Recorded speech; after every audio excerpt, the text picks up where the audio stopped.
Court is on the record in City of Contempt versus Ricky L. Harris, case number 25 TRD 28. This case is set for a plea hearing today. It's actually set for a jury trial this coming Thursday of this week. The court received a notice in motion filed by the defense this past Friday, July 18th. And the court went ahead and hurriedly scheduled a plea hearing for today. Pending against Mr. Harris is a charge of failure to stop after a non-public road accident, a violation of Section 335.13A1 of the Contempt City Ordinances, a first-degree misdemeanor. Mr. Harris is present. He's accompanied by his attorney, Philip Heasley. Also present is Law Director John Lewis. Mr. Lewis, the court has received the status report. Thank you, Your Honor. The offer that we have discussed here, should the court be willing to accept this, would be an amendment of the charge to the charge of failure to stop after an accident involving the property of others. It is still a first-degree misdemeanor, and that is under Ordinance 335.14A. The difference between this charge and the original charge is that this charge does not carry a mandatory license suspension. I discussed this amendment with Destiny Crider. She is the individual whose car was struck back in December 21st of 2024, actually. I discussed it with her. She was not concerned about the license suspension at all. All she's asking for is restitution for her vehicle that was damaged. I have for the court an estimate from West Penn Collision. The damage to this vehicle, which was a 2001 Chevy Blazer, was the grand total for the repairs of that vehicle would have been, the estimate that she provided to me, $6,874. And I have a copy of that for the court. I also provided one to Mr. Heasley.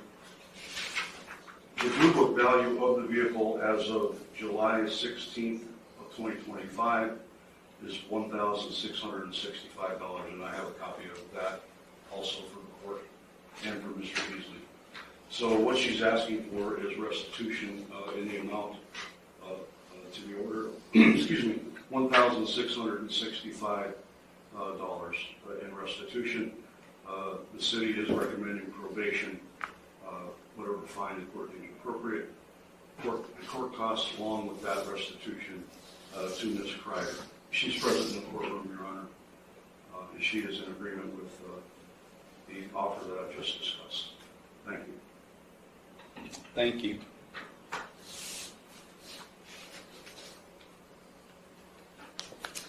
And the victim's name again is? Destiny Crider. Ms. Crider, I'm sorry, you're not listed here in the original charge. Ms. Crider, thank you for being here today. Did you understand everything that Mr. Lewis just outlined in the terms of a proposed resolution? Yes. And are you in favor of that proposal? Yes. Thank you very much. Mr. Heasley? Thank you, Your Honor. We would express our appreciation on the record, co-counsel who is not present, Attorney Brianna Allen, and myself for the court accommodating this plea hearing, hopefully to avoid jury trials scheduled for later this week. We have discussed at length with our client, Mr. Harris, the offer. He very much wishes to resolve this matter, Your Honor, along the lines of the stated plea offer, although he is aware that this court does not have to follow such a plea agreement. The main difference being, as Mr. Lewis, I think, indicated, the difference is between a mandatory license suspension under the original statute, or in this case, Contempt ordinance, and the amended one, which involves an accident involving property rather than something other than that. We have communicated the offer. I've communicated the offer to Mr. Harris. He's aware of his rights regarding trial, which hopefully will not be necessary. And we are prepared to proceed, Your Honor. Thank you very much with the plea. Normally, I don't allow pleas to, this late in the game. We've had 1, 2, 3, 4, I think 4, maybe 5 pre-trials or status conferences. But because the level or degree has not changed, and essentially not much has changed in the way of the plea other than what was outlined by the counsel, I will allow this plea to go forward. Thank you. Mr. Harris, it's my understanding today you wish to plead guilty to an amended charge of failure to stop after an accident involving property of others, a first-degree misdemeanor, a violation of Section 335.14a of the Contempt City Ordinances. Is that what you wish to do today? Yes. Okay, I'm going to provide to you, Mr. Heasley, a written waiver of your trial rights and right to a jury trial and acknowledgement of effective plea. If you find that document acceptable, you can sign and date at the bottom. The court does find that defendants, as I indicated, I will allow the amendment to go forward. I do find the defendant's plea of guilty to the amended charge to be knowing, voluntary, and intelligent. The court will accept the guilty plea to the amended charge, and I will therefore find him guilty of the amended offense. We will now proceed to sentencing. Mr. Heasley, is there anything you or your client would like to say at this time before I impose sentence? Thank you, Your Honor. My client, as indicated earlier, does wish very much to resolve this matter, and that basically what influenced the decision not to go to trial, which of course belongs to the defendant rather than counsel. We're aware that there is restitution to be made in this matter, and hopefully that will not be a problem. And he's aware of the possible sanctions that come along with this offense. We would hope that the court not suspend his driving privileges if possible. He's aware the court does not have to go along with the agreement, although we would hope that the court would. And once again, we appreciate the opportunity to plead to the lateral offense, same degree, that was afforded us in this hearing. This incident happened last December, Your Honor. Mr. Harris has not reoffended in any way, and he is not likely to do so at any time in the future. Thank you very much. That's all. Thank you. Mr. Harris, is there anything you would like to say at this time before I impose sentence? I'm not sure I'm allowed to say it, so I just want to hold tight and keep on saying it. So Okay. I don't know what I can say. So Okay. That's all? yeah. Okay. Mr. Lewis? Thank you, Your Honor. Just a real brief recitation. Back on December 21st, Ms. Kreider's vehicle was parked in front of her residence in the street. It was struck by another vehicle. Officers investigated the matter, determined that the vehicle belonged to Mr. Harris, and at that point in time, they found pieces of the vehicle that were there, including a piece of a Cadillac grill ornament, and they matched it to the front of Mr. Harris's vehicle, and it fit. A piece of the Cadillac grill ornament fit perfectly, so that's how it was determined that Mr. Harris's vehicle was involved in the accident. Other than that, Your Honor, like I said earlier, all Ms. Kreider is really concerned with would be the restitution amount that we discussed previously of $1,665. She currently she's been without a vehicle, I believe, since this accident happened. Is that correct? She's been without a vehicle this whole time. Thank you, Your Honor. Thank you. Ms. Kreider, is there anything you would like to say at this time before I impose sentence? No? Okay. Thank you.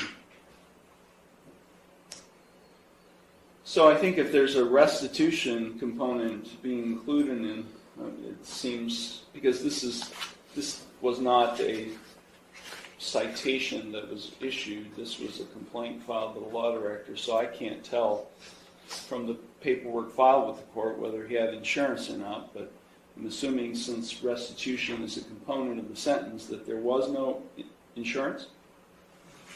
I was the one driving it, so Was there insurance on the vehicle?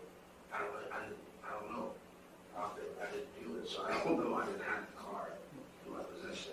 Help me understand this. What does he mean by he didn't do it? I'm sorry. We were prepared, Your Honor, although he does wish to resolve this matter, according to the offer which was just recently extended to us, with trial on this matter. But he has waived his rights to... I understand. Just tell me what happened. I understand. Just tell me what happened. I'd like to know what he's claiming happened. Another individual, Your Honor, was operating the vehicle at the time of the accident, not Mr. Harris. But he does wish to resolve the matter in lieu of trial. I just accepted your plea of guilty to this charge, Mr. Harris. I'm now in the sentencing stage. Okay, I understand, but I'm getting advised by my lawyer, so I'm not. That's what I said. I don't know what I'm allowed to say and not allowed to say. I'm trying to be respectful. The judge wanted to know regarding insurance on the vehicle. The Cadillac Escalade. I get that. I didn't have insurance on that vehicle. Whose vehicle was it? Okay, so the vehicle was in my name that I used. I let my brother have that vehicle because I'm trying to help him out. It's your vehicle. It was in my name. It was his vehicle. He purchased it. He bought it. Was the title transferred? No, he did not transfer the title.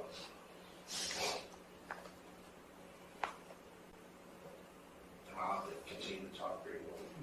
You can talk to your attorney. I'm trying to pull teeth here about what happened. I mean, I'm sentencing you, and I don't have all the information. Okay? Was he in the car? No. I feel like I'm cross-examining him. Was he in the car at the time? No, sir. Okay. So, here's what I'm getting at, Mr. Heasley, specifically for you. If he pleads to a charge where he's operating a vehicle in an accident, and he's not able to provide proof of insurance on the vehicle he was driving, what happens? It's a non-compliance suspension with the Bureau of Motor Vehicles. Right? I mean, I know this amendment was all about trying to avoid a license suspension, but if he pleads guilty to operation and he's not able to provide proof of insurance, then it's a non-compliance suspension. Right? Yes, sir. Do you have the restitution to pay today? No, sorry. How long will it take you to get it, Mr. Harris? Around about a month, maybe a month. This case has been pending since December. You haven't been setting any money aside for that possible consequence? I'm living paycheck to paycheck. Okay. I have 5 kids. I'm sorry, Mr. Harris, I'm but asking- take a look behind you. I didn't do it You just pled guilty to it. because I'm being advised by my attorney. I asked last time I was here. I asked if I could talk. No one's letting me talk. Well, we've got an appeal issue right now. We got an ineffective assistance of counsel claim right now. And I'm not going to allow this thing to go up on appeal, and you guys spend all kinds of time dealing with an appeal. I'm going to leave. And you guys are going to talk about this, and then we're going to resolve it, because I'm not sentencing right now. Because I'm not going to allow you to waste your time having to deal with an appeal on an ineffective assistance of counsel claim. This case is going to a jury trial. I'm vacating the conviction. This case is going to a jury trial on Thursday. You want your trial? You got it, Mr. Harris. This case is being vacated. I'm sorry, Ms. Kreider. This case is going forward to a jury trial. I'm vacating the conviction, and we are not proceeding the sentence. The court is on the record in City of Contempt versus Warren Scott Anderson, case number 25 CRB 241. Good morning, Your Honor. Good morning. Mr. Anderson was arrested and provided a citation yesterday, July 17th, 2025. He's appearing at this initial appearance hearing by way of video from the Conneaut City Jail. Mr. Anderson, a officer's complaint was filed against you. Have you received a copy of that complaint? I have, Your Honor. Okay, I'm going to read you your rights, so please pay attention to the rights I'm about to read to you. You do have a right to be informed of and to understand the nature and the elements of the charges filed against you. You also have a right to know the potential penalties that could be imposed. You have 2 charges filed against you. The first charge is disorderly conduct. That is a minor misdemeanor. It is punishable by a maximum $150 fine and court costs. It is not a jailable offense. Do you understand the maximum penalties on that charge? I do. The second charge is open container. That also is a minor misdemeanor and is also not a jailable offense. The maximum penalty you can receive if convicted is a $150 fine and court costs. Do you understand that? I do. You have a right to remain silent and not to say anything during this hearing that might incriminate yourself. Any statement you make could be used against you. I would like to make a statement. But why don't you just listen to me? I will go first because I'm the judge. But Mr. Anderson, this isn't a conversation. Right now I'm reading you your rights. So just pay attention to the rights I'm reading you, okay? You have a right to you have a right to a trial to the court. At trial, you have a right to confront witnesses and cross-examine witnesses and confront evidence that is presented against you. You would have a right to use the court process to secure the attendance of any witness who you would want to testify on your behalf. At trial, you have the right to be proven guilty beyond a reasonable doubt and a right not to testify. You also have a right to have an attorney represent you. You are not entitled to court-appointed counsel because these are not jailable offenses. But you do have a right to retain your own attorney and to seek the advice and counsel of your own attorney at your own expense. Am I boring you, Mr. Anderson? Can I make a statement, Your Honor? Why don't you just shut up and listen to me? I get this a lot. Okay? Yeah, you do get it a lot. I'm serious. Yeah, I get this Why a don't you lot. just be quiet and listen to the rights I'm reading you, okay? You'll have an opportunity to give a statement if it comes to that. Is there a chair? That's between you and the corrections officer. I don't know. But just pay attention. I don't get a lot of sleep. I'm sorry, Your Honor. Which is why you're probably arrested on non-jailable offenses. Well, Okay, you know, be quiet and listen to me. If you're convicted of either of these offenses or both of these offenses, you do have a right to appeal the conviction or sentence. That must be done within 30 days of the conviction. If you plead not guilty to either or both of these charges, you do have no comment. I'm going to delay this hearing, Mr. Anderson, if you keep interrupting me. And I'll just have you sit there as long as I can keep you there. I don't want sleep. Okay. Are you going to let me finish? Of course, Your Honor. Okay, thank you. If you plead not guilty to these charges today, I will set your case for further proceedings after today, and I will set a bond. A bond is set by the court to ensure your appearance at all future proceedings, and today you have the right to a reasonable bond. If you are not a citizen of the United States, you're hereby advised that conviction of the offense to which you could be pleading guilty or no contest may have the consequences of deportation, exclusion from admission to the United States, or denial of naturalization pursuant to the laws of the United States. Mr. Anderson, you have 3 plea options available to you with respect to each of these charges. You can either plead guilty, not guilty, or no contest. If you plead guilty, that is a complete admission by you to the offense charged. If you plead guilty, the court will find you guilty, and then I will impose sentence. The second option is you can plead not guilty. If you plead not guilty, that is a denial by you to the offense charged, and if you plead not guilty, I'll set your case for further proceedings after today, and I will set a bond. The third option is you can plead no contest. If you plead no contest, that is not an admission of your guilt, but it is an admission by you of the truth of the facts alleged in the complaint filed against you. If you enter a plea of no contest, this court will find you guilty, and I will impose sentence without any evidence being presented against you. However, the plea of no contest cannot be used against you in any later civil or criminal proceedings. Mr. Anderson, do you have any questions regarding the rights or plea options I've just explained to you? No. No, Your Honor. Okay, on the first charge of disorderly conduct, how do you plead? No contest. On the second charge of open container, how do you plead? No contest. You understand by pleading no contest that you're waiving all of those trial rights I've just explained to you, as well as your right to an attorney. Yes, Your Honor. I'm not trying to waste court time. Okay, court.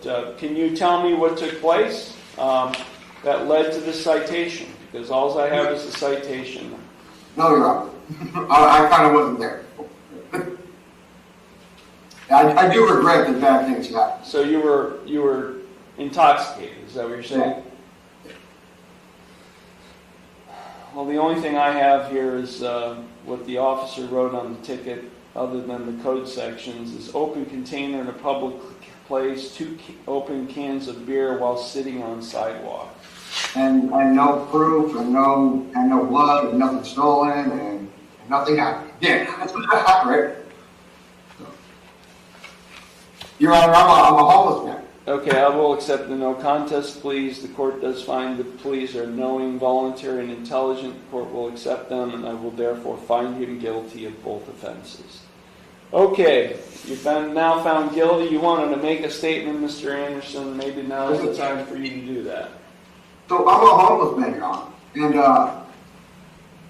there's not a whole lot of food, and there's not a whole lot of sleep. Where are you from, Mr. Anderson? And everybody likes beer. I just don't have a home. Where are you from? And they go crazy because they see my sleeping bag, and there's a good chance y'all aren't even going to give me my stuff back when you release me. Mr. Anderson, where are you from? I'm from Nevada. What are you doing in Conneaut, Ohio? I have a friend in Boston. I was visiting. You're from Nevada, and you have a friend in Boston, and you were visiting him. Yeah. Well, And now what does that have to do with Conneaut, Ohio? Listen, if you look at the map, Nevada, Boston, Conneaut, right? So. How did you land in Conneaut, Ohio? I got to go back to Nevada. Oh, so you're on your way back from Boston, Yeah. and you're homeless. So Mom's in Nevada, so I got to go bug her a little bit. Are you hitchhiking? How are you traveling? That's not the right word, Your Honor. I'd say I'm back.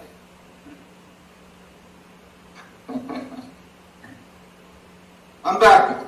I'm a famous author who travels. So you get released from jail, Mr. Anderson. Where are you going? I'm going to Nevada, Your Honor. Well, why are you on the streets of Conneaut intoxicated? Well, where else is a homeless man supposed to drink? You know, you got to be somewhere eventually. You got to sit down eventually, right, Your Honor? And if they keep harassing you, and if they keep arresting you with nothing but bullshit charges, it gets frustrating. If they keep trying to drown you in police contact, right? Why don't you get out of town, Mr. And Anderson? these judges Mr. Anderson, shut up! Shut up! No, Wait a minute. No, you shut up, or I'll hold you in contempt of court. You're playing victim here. You come into Conneaut, Ohio, and you make these expectations. Homeless men drinking until they're intoxicated and found on the streets of our town. Get out of Dodge. Get out of here. When you're released from, wait a minute. If you're released from jail and you find yourself back on the streets of Conneaut and getting arrested again, and you come before me again, guess what? You're not getting out of jail. I understand, Your Honor. So you either find your way back to Boston or find your way back to Reno, Nevada, and get out of Dodge. $150 fine in each case. You're ordered to pay all fines and costs by the end of the day today. These matters are concluded. There's no money, Your Honor. Thank you. Matters concluded. no money. Matters concluded. Thank you. I'm done with you. And took my plea back, man. Get me the f out of here, man. Get me out of here. Thank you, Your Honor. We are present in the State of Ohio versus Dennis Welk in case number 25 CR 206. The defendant is in court represented by counsel. We were last here on May 14th where the defendant pled guilty to count 5 and count 6, both being sexual battery felonies of the 3rd degree. At that time, the court referred the defendant for a pre-sentence report and victim impact statement. Those reports have been completed and the state is prepared to proceed with sentencing. Mr. Watson? Thank you, Your Honor. May it please the court. I'm going to be brief. This was a heinous crime, Judge. This was horrible in a lot of ways, but most importantly, because this was a minor child who almost assuredly didn't fully understand what was going on with somebody whom was entrusted to love her and to protect her. However, Your Honor, this is not indicative of who Mr. Welk is as a person. Yes, he has a record. Yes, he has been to prison, but it's mainly in the past been for drug offenses, I believe some theft offenses, nothing of this magnitude. On this day, and this is not an excuse, Judge, for his behavior, but on this day, Mr. Welk was drinking a lot, was highly intoxicated, and took advantage of his stepdaughter.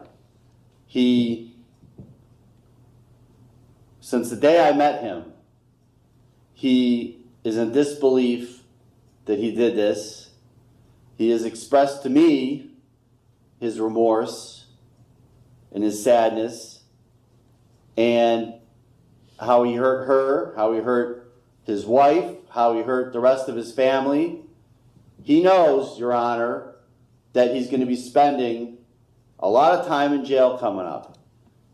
I know there's discretion with the plea with how much time that equates to. This court has a lot of discretion with that. Earlier in chambers, the state and I presented to the court a joint recommendation for 8 years. I'm going to respectfully ask the court to consider imposing that sentence because I believe Mr. Welk is remorseful. I believe that this is not who he is as a person, and I'm hoping when his time is up and he gets out, which by the way, he's going to be reporting as a sex offender for the rest of his life, so he's going to be under a microscope. He's going to be monitored for the rest of his life. But I'm hoping that he'll be able to piece things together, make amends with at least part of his family. I don't know if he can ever make full amends with everybody or not. And you're going to hear from him in just a minute, Your Honor. But again, I don't think this is who he is as a person. And I'm going to respectfully ask the court to consider adopting the joint recommendation. Thank you, Your Honor. All right. You are required to register in person with the sheriff of the county in which you establish a residency within 3 days of coming into that county, or if temporarily domiciled for more than 3 days. You are also required to register in person with the sheriff of the county in which you establish a place of education immediately upon coming into that county. If you establish a place of education in another state but maintain a residence or temporary domicile here, you are also required to register in person with the sheriff or other appropriate official in that other state immediately upon coming into that state. Failure to register, failure to verify residence at the specified times, or failure to provide notice of change in residence address or other required information as described above will result in a criminal prosecution. Mr. Watson, if you would present this to Mr. Welk for his acknowledgement and signature. All right, Mr. Welk, what do you want to tell me before I impose sentence? First and foremost, I'd like to apologize to the courts for appearing before them today. I'd like to apologize to the victim in this case. I'm not going to use alcohol or drugs as an excuse for anything. However, alcohol was a main factor in this case.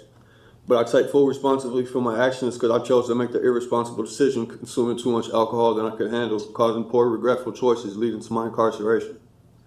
I've read the police reports and feel ashamed, embarrassed, and hurt because that's not the person I am. And I wouldn't be standing here today if I would have just been more responsible.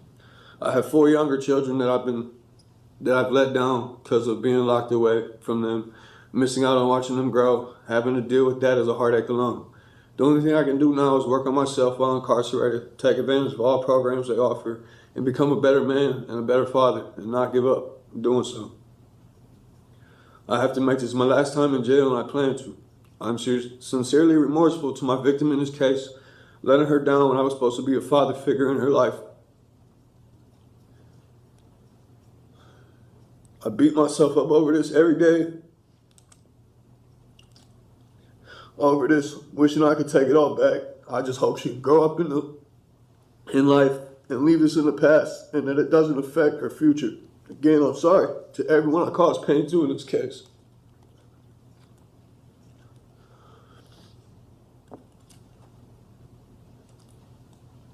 Ms. Alessi?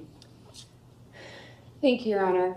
One thing that the defendant said today in court, and even in his pre-sentence report, that stood out to me is that he was supposed to be a loving and caring father. And I couldn't agree more with that. He should have been someone that the victim could trust and rely on for protection and guidance. And instead, he used his role as a parental figure to manipulate her, exploit her, and violate her. And while there is a jointly recommended sentence here, the state believes it's essential to highlight not only what the defendant did pre-indictment, but also what he did after his arrest in this case. While incarcerated, he continued to communicate with the victim while in the Lake County Jail. He attempted to guilt and manipulate her by blaming her for her own suicide attempt at the East Lake Jail. He pressured her to express her feelings to law enforcement about him or her desire for him to only receive a short sentence. He spoke of wanting to attend counseling together. He emphasized they were a team and told her he loved her, despite being her abuser, despite doing what he did here. And during several of these recorded calls, you can hear the victim crying, further illustrating just the ongoing emotional harm caused by the defendant and his conduct. This behavior demonstrates his continued disregard for the well-being of the victim, his family, and his ongoing efforts to control her and manipulate her. The defendant today in court said he's remorseful, but in the pre-sentence report, he didn't believe he did anything wrong, and he wants to take this to trial. So I'm not sure what this court can believe. He has a lengthy criminal history, including 4 prior prison numbers and 5 felony cases. And all of this, I think, supports the need for a significant term of incarceration, and respectfully ask this court to impose a jointly agreed sentence of 8 years. Thank you. Thank you. Why did you call her after you were in jail? Because I was told by the detective I was allowed to. Okay. I didn't call her, I called my wife and she answered the phone. All right. And what contact did you have with her about retracting her statement or modifying her statement? It wasn't retracting. We talked about counseling, going to counseling and stuff, because that was something that they was talking about making them do, and something she said she didn't want to do. Well, trying to, whether directly contacting her or contacting her through your wife was wholly inappropriate. And it was further evidence of you trying to take advantage of her at that young age, like you did when this happened. Now she had asked the detective if she could have contact with me when this case was all started. Then when I went to my preliminary hearing on February 11th, I asked the detective and he told me the same thing. All right. Well, you're experienced enough in the system to have the wisdom that you shouldn't have been contacting her. Okay. In talking to her, having about anything having to do with this case. So, you've in your statement you say you apologize to her, but then in the pre-sentence report you talk about how you don't believe you did everything you're accused of doing and wanted to take this to trial. What's that all about? I don't remember exactly what I said, Your Honor, but what I was saying was I don't have recollection of what happened the night of. So I wasn't admitting to, I don't know what happened.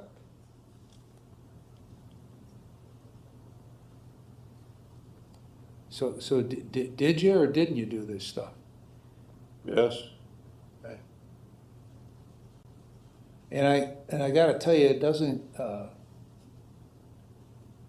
get much worse than this kind of stuff. I understand.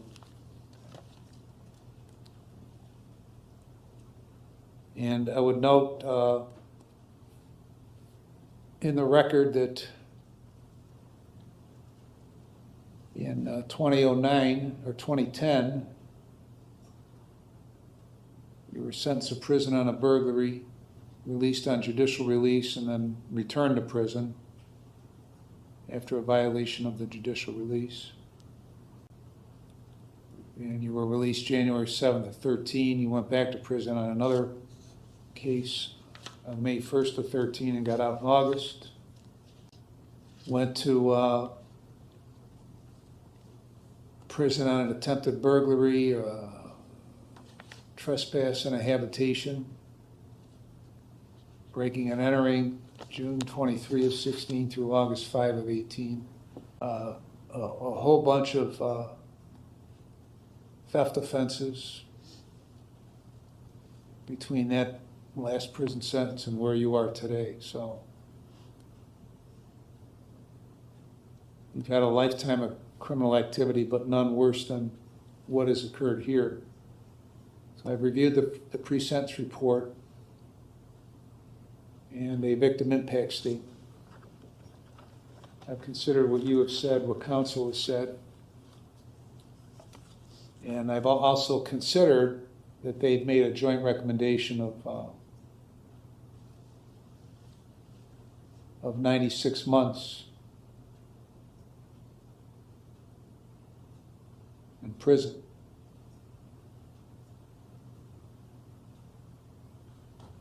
And so on count, and I've considered all the provisions in 29, 29, 11, 29, 29, 12, 13, and 14. In consideration of all that, on count 5, I'm going to sentence you to a term of 60 months. On count 6, I'm going to sentence you to a term of 60 months that will be consecutive to one another, with credit for 143 days. And consecutive sentences are necessary to protect the public from future crime by you and for appropriate punishment. All right, get out, man. Come on, man. Sit What down. you mean, man? Stay down. No, man. Get me the fuck out of here, man. Judge. No, And- fuck took my plea back, man. Get me the fuck out of here, man. Get me out of here.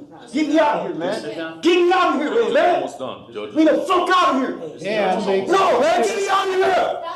Get me out of here, man. What the fuck you mean, nigga? Get me the fuck out of here. Man, get me the fuck out of here, nigga. Let me get my leg. Get me out of here, man.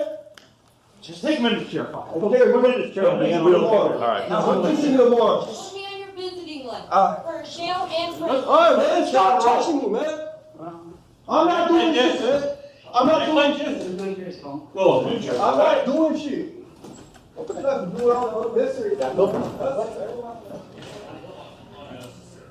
right, consecutive sentences are necessary to protect the public from future crime by the defendant and for appropriate punishment. And they are very proportionate to the seriousness of his conduct and the danger he poses to the public. And his history of criminal conduct demonstrates that consecutive sentences are necessary to protect the public from future crime by the defendant. Costs are assessed, the remaining charges are dismissed. Anything else, Ms. Alessi? No, Your Honor, thank you. Mr. Watson? Nothing further, Your Honor. All right, we're adjourned. All right. What is the jurisdiction of it? Is it criminal or I civil? don't think you near as smart as you think you are. What did you just do? Hey, come here! Hey guys, sorry about the poor audio. I'm still babysitting at the minute, so if you hear anything in the background, then that'll explain that one. Anyway, do you guys remember this judge? What did you just do?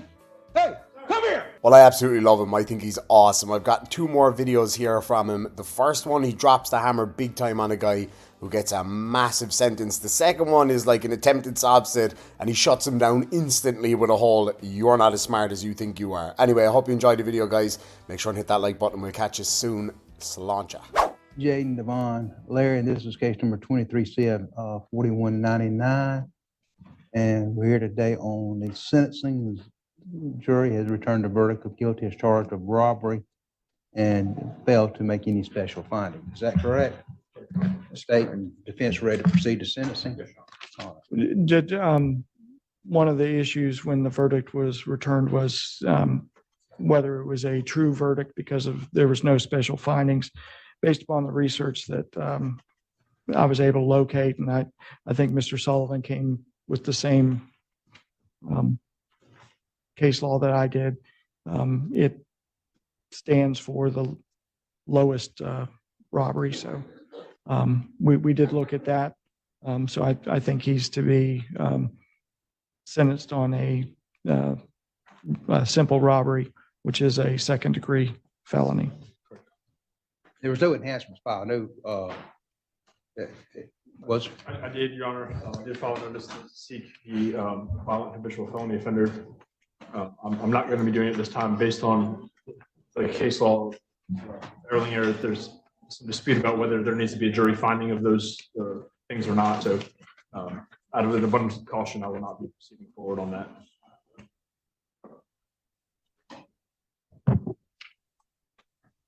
All right. And prior to coming to court today, I reviewed some couple letters in support of Mr. Larry. I think they were, I don't know if they're in the court. I know there's some correspondence in the court file, but they were provided to my office. Is it from his From one mother? employer I know, and one that of maybe a some sort of after school or. While Mr. Sullivan's reviewing that, there was also some family photos that Ms. Rolak provided, if the court would like to see those. Okay. I've reviewed the letters. I reviewed the letter from Ms. Rolak. I reviewed the pictures. And Mr. Meredith, anything that you and Mr. Larry would like to put on the record prior to sentencing? Yes, as far as what you've received is basically kind of a slanted PSI towards us. So if PSI was necessary, I think you've received that information that you would have. So he has never been sentenced to Department of Corrections. So if PSI is required, I think you've got What I would get from a PSI, so Yes. you're willing to waive that at this time? Yes, sir. And I believe Mr. Larry did want to put some things on the record and address the court. All right. Go ahead, Mr. Larry. I don't want to take too much of your time up. You feel me? I know you got a busy day, but you know, as the process been, a lot of things happened during the process. You know, with first jury selection and stuff like that, it turned into a Richardson hearing because of a lot of evidence that wasn't presented 5 months ago after we asked for it prior up to that date. And, you know, the Williams Rule hearing came after that, and, you know, things were said. I think everybody could conclude that they couldn't Nobody said it was me. He couldn't identify me as a person. And there was no physical evidence in none of these cases, but a pair of alleged slides I was involved. And the day of the trial, more evidence came up that I didn't never see, my attorney never saw. It's clearly a discovery violation, Brady violation, however you want to call it. But, you know, I know everybody's doing the best of their ability to make sure everything gets seen and viewed. You feel me? And I appreciate my attorney for everything he did at trial, Miss Beasley, and as well as Mr. Sullivan. He's just doing his job. You feel me? And but a lot of things with the witnesses, I was expecting one to be here. She didn't show up, but I guess she got denoted or whatever. I didn't know all this to the last minute, but even at trial with the detectives saying they couldn't ping my phone, and they did ping my phone. They had a search warrant for all of this. They did a tower dump, stage 1 and stage 2. I was never in the location. So it was just a lot of stuff that was said at trial that was actually false. And you feel me, about the hitting licks thing. I was never talking about licks. My girlfriend's name is Lex. That's probably why he said what he said. Oh, I didn't know. That's what it sounded like. I never said that. I never gave any admissions or any involvement or any knowledge of the crime that was being committed. So in the process of all this happened, a lot of stuff that I didn't agree on, a lot of stuff that I felt should be objected on, even the speculations of the robber hopping into the vehicle that was never seen, never happened. And it was just a lot of stuff. But Your Honor, I appreciate everything Mr. Meredith did. You know, I appreciate everything Mr. Beasley did. You know, everybody just doing their job. You do what you do to the best of your ability to be fair and impartial. And I want to thank my mom and my girl for being here as well. And everybody else. Mr. Meredith? I respect the jury's verdict because they sat through it, but I do respectfully disagree with their finding. As Mr. Larry pointed out, you are familiar a little more deeply than the jury was because of the Williams rule hearing and then hearing the testimony at trial. Mr. Larry made no admissions. The DNA on the slide was a mixture. There was never an identification of Mr. Larry as being the person that robbed the Dollar General October 18th. Hold it down just a little bit,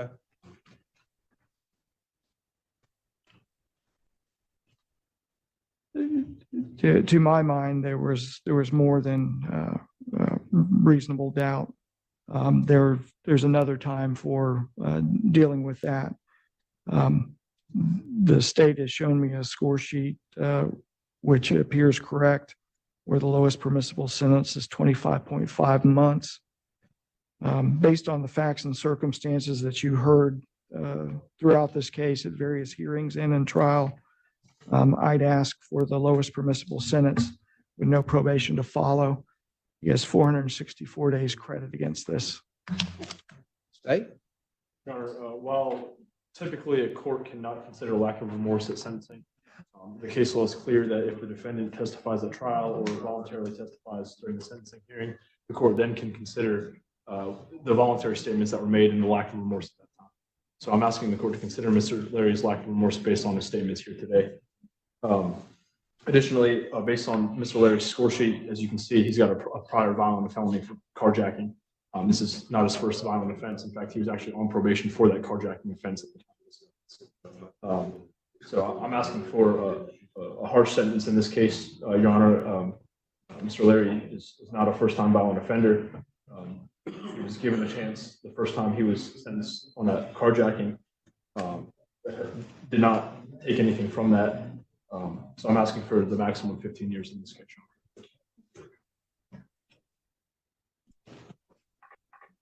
All right, this time, Mr. Larry, a jury of your peers has found you guilty of strong arm robbery, It is my obligation now to sentence you as follows. You'll be adjudicated guilty of robbery, sentenced to 15 years in the Florida Department of Corrections. Given credit for how many days? 464 days time served. I am going to set restitution amount of $600 to Dollar General. That's reduced to a civil judgment.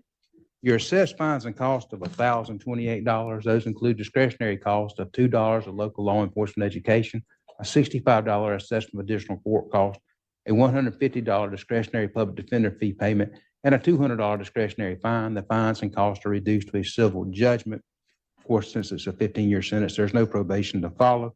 All the fines and costs and restitution are reduced to a civil judgment. Mr.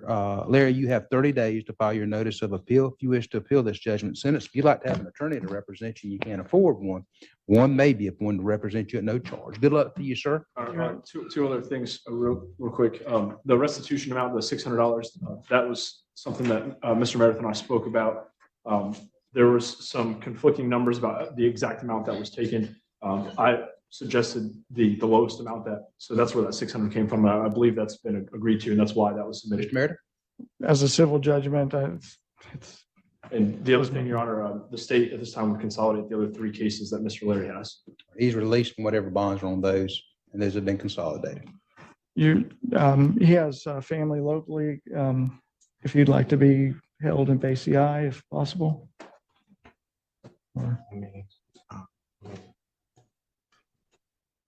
It doesn't. I guess. I would just recommend the Florida Department of Corrections house Mr. Larry closest to Bay County. But can you put on record that I had spoken with Mr. Larry last week that he didn't even have to ask me. I was going to have the appeal prepared, and it would be filed by the end of next week. Mr. Meredith will file the notice of appeal, then the Second Circuit Public Defender's Office will handle the appeal over in Tallahassee. Okay? But I'll get the record perfected and get everything up there. All right. All right. You need to step over and be fingerprinted. Mr. Larry? Meredith? On the morning docket, you had continued Kareem Williams from, I believe it was last week, the out of custody pretrial, because he wasn't able to get to Panama City. Okay. Come on up, Mr. Williams. Okay. Judge, he had been offered a pretrial intervention. We had supplied that to him, and I'm not sure what his intentions are. All right. You understand a pretrial intervention is an agreement you have with the state that's basically supervised by the probation and parole, and then the case is dismissed if you successfully complete that term. Could you repeat it? Pretrial intervention is a program that's offered by the state, and it's supervised by the Florida Department of Corrections. It's like probation, but it's not probation. It's an agreement that if you successfully complete the pretrial intervention, the state drops the charges against you. I spoke with my public defender, and he gave me the terms and the things that I have to do, and I didn't agree with him. Okay. And I don't understand. Sir? I don't understand. So, like, the charges would be dropped. If you successfully, if you did all those terms, you have to abide by those terms and conditions, and the case would be dropped. Could I ask a couple questions? You ask Mr. Meredith. I spoke with him shortly. I didn't really get all I really spoke of. What we went over was the terms. we had several phone conferences that were scheduled. Yeah, you missed a lot due to the time difference. Sir? I said, but we missed a lot due to the time difference. He was on Eastern time, and he would call an hour late. I mean, a pretrial intervention is about as good as it gets. If you can take it or not take it, are we ready to set it for trial? Yes, sir. I don't want to do trial. Well, then Mr. Meredith has done exactly what he's supposed to do for you. He's got the very best deal worked out for you. If you abide by the terms and conditions of the pretrial intervention, the state will dismiss the charges. So the charges are brought upon me are by the state. Well, who do you think brought them? I thought I had a party. Huh? I thought it was an injured party. The injured party, aren't they dope cases? What is the jurisdiction of it? Is it criminal or I civil? don't think you're near as smart as you think you are. I'm just asking Yeah, questions. you're not. Your possession of a controlled substance, giving false name, causing adverse effect, I guess there could be a victim on that. And resisting officer without violence. So, I don't know anything about the case, but it looks like you might have got a false, gave somebody else's name. You just told me that the state was the. The state's the only person who can charge you. Nobody else can charge you. It's the Oh. state. The victims can't charge you. They're just the alleged victims. They can't charge you. They can't do anything except make a complaint. But you've got to offer a pretrial intervention. If you do the pretrial intervention, the state will drop the charges against you. If you don't meet the pretrial intervention, you come back to court and you start your defense again. I don't wish to argue the facts. Let's set it for trial. Yes, sir. We'll set it for May 5th at 8. Let's set it for June. What was that June date? June 2nd at 8:30. And it will be May 23rd at 1:30 for trial management. And if you change your mind and want to enter the pretrial intervention, you probably need to discuss that with Mr. Meredith. But remember, he's on Eastern Standard Time. Okay? I'm on He's on Central. Central Standard Time. You're on Eastern Standard Time. Okay? If you'll step over and sign a notice. Safe trip back to Gainesville. Step over right over here and sign a notice, sir. What did you just do? Hey, come here. Sir, come back in here. Come back in here. You come up, sit and have a seat. You come up here. Now have him sit right. Have a seat, Mr. Cantrell. Stand up. Stand up. Stand up. What is your name? Mark Elkin. What are you doing in this courtroom? I was here seeing somebody going to court. You just, when you left the room, you shot a bird and then said the F word when you walked out. Not Yes, you did. not a you. I don't care who it was at. Okay.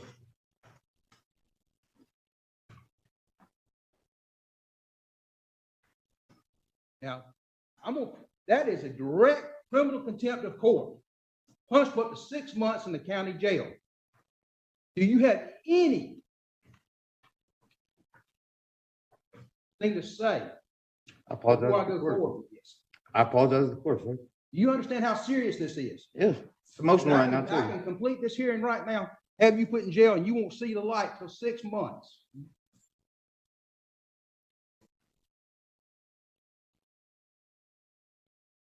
Now, this very seldom happens in my courtroom.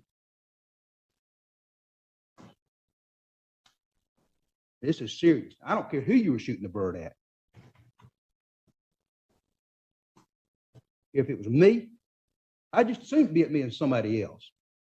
My feelings are hard to hurt. That's not the first time the bird's been shot at me. I apologize for disrupting your court, sir. That's all I can say. What I Emotional suggest right you now. do is get out of this courtroom, get out of this courthouse. Yeah. Go. Mr. Cantrell, come on up and let's finish this. Crane. Mr. Crane's coming up.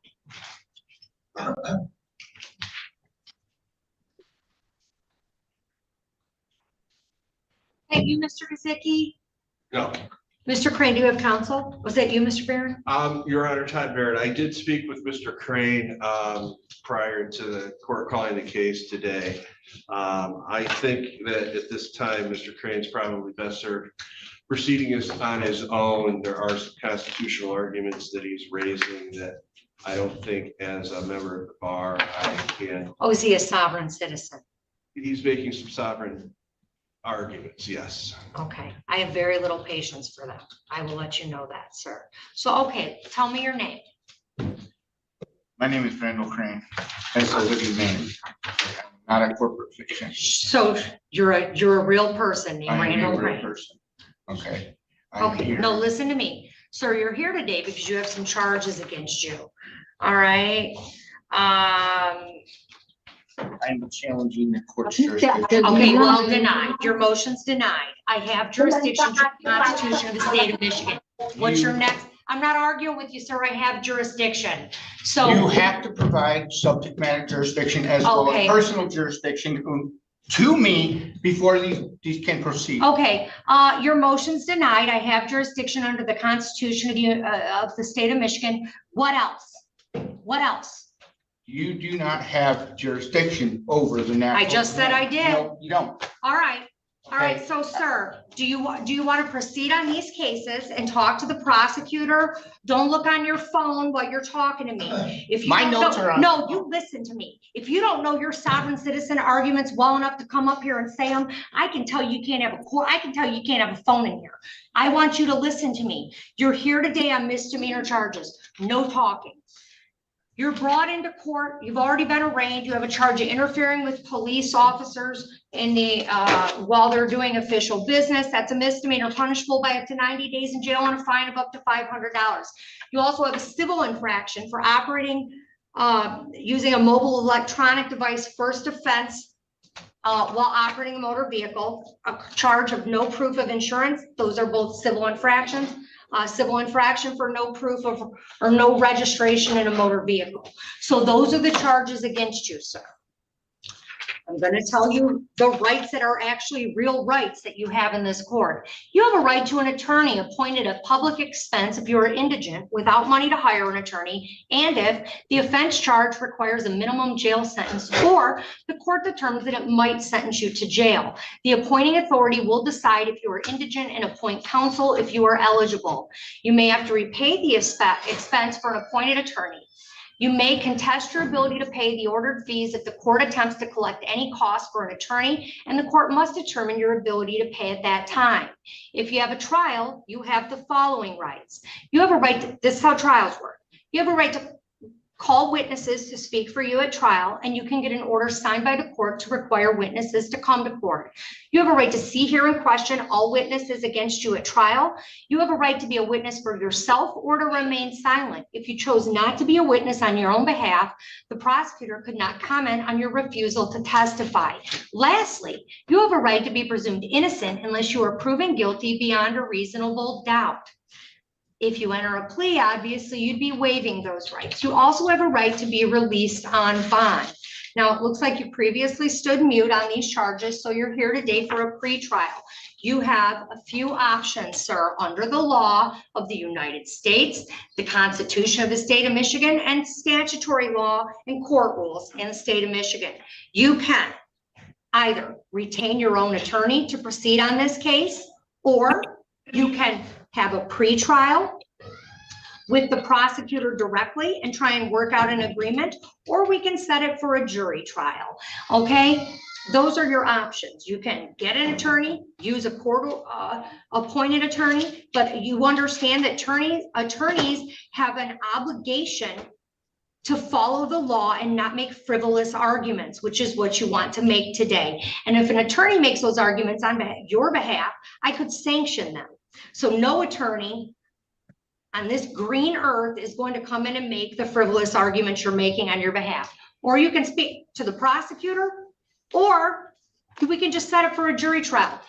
Out of those, I don't want to hear it. I want you to pick out of those four options what you want to do. Hire an attorney, speak with court appointed attorney, talk directly to the prosecutor to work towards a resolution, or set a jury trial.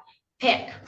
Let me ask you a question. No, I asked you a question and I'm telling you to answer it. And I have the right to understand my rights and understanding. Sir, exactly here, what- can you hand him this form? These are your constitutional rights I just read to you. Why don't you have a seat? You have a seat, read your rights, and I'll call your Your case Honor, back up. I am asking for you. Have a seat right now What and was read your your oath of rights. Office. Have a seat. Have a seat right now and read your rights, sir. If you I don't read- understand them, read them. I move for this court to dismiss. Have a seat. Okay, next case. This is 2514260T, the People versus Diana Buchanan. Good morning, Your Honor. James Gazicki. All right, we're coming back up. This is 2509380M, the City of Taylor versus Randall Crane. Mr. Crane, you want to come back up? Mr. Crane, did you have a chance to go over your constitutional rights that I provided to you? Yes, I understand my constitutional rights. Okay, thank you, sir. So at this time, I gave you 4 options. Would you like to retain your own attorney? Would you like to speak with House Counsel and have an appointed attorney? Would you like to meet directly with the prosecutor? Or would you like to set the matter for jury trial? I'm going to be requesting for an order of change of venue. Denied. Anything else? There's no basis for that, sir. So I'm asking you, we'll just set it for a jury trial, okay? I have to understand everything in regards to my case. Sir, I gave you your constitutional rights so that you could review them. I also gave you the attorney, a court-appointed attorney to go over those rights with. So I gave you an opportunity to understand your rights. I'm not going to entertain, listen, I'm not entertaining your sovereign citizen arguments because they're unfounded and they're not legal. There's no legal basis for them. So I'm not doing it. So now I'm asking you, out of the 4 choices I gave you, which one would you like to do? I am required to understand everything in regards to my case, Okay. including subject jurisdiction matters. All right, well, you could do your personal research. I'm jurisdiction. setting this for a jury trial. We'll see you back for your jury trial on November 14th of 2025 at 9:00 a.m. I really recommend you retain an attorney prior to that date, sir, because I know I'm going to tell you what you're not going to do, waste the citizens of Taylor's time with your nonsensical arguments. You're going to come in, you're going to try your case. Again, if you want to talk to House Counsel, you could do so. All I'm right. not wasting the city of Taylor's time. Okay, good. We'll Okay. see you on your trial date. Have a good day. Court does call the cases of the people versus Samuel Peoples. Thank you, Richard. People. And Alex Warren Green on behalf of Mr. Peoples. State your name, Sam. Samuel Peoples. Your Honor, in file 1326, Mr. Peoples has not yet been referred to the forensic center. I've prepared an order and we are asking the court to order a forensic examination. In that case, All right, I will order a forensic examination without objection. On that case, what is my next date? Let's see now. Because has he already started the process? I don't believe he's been interviewed, Your Honor. The competency hearings on those matters are October 30th. It's just last week. That was last week. All right. So set a competency here, October 2025, 9 a.m. All right. What are we doing on the other case? Your Honor, in the bond violation matter, we'd ask to continue our plea of mute at this time. That bond violation arose from the charges he is now facing in the felony case 1326.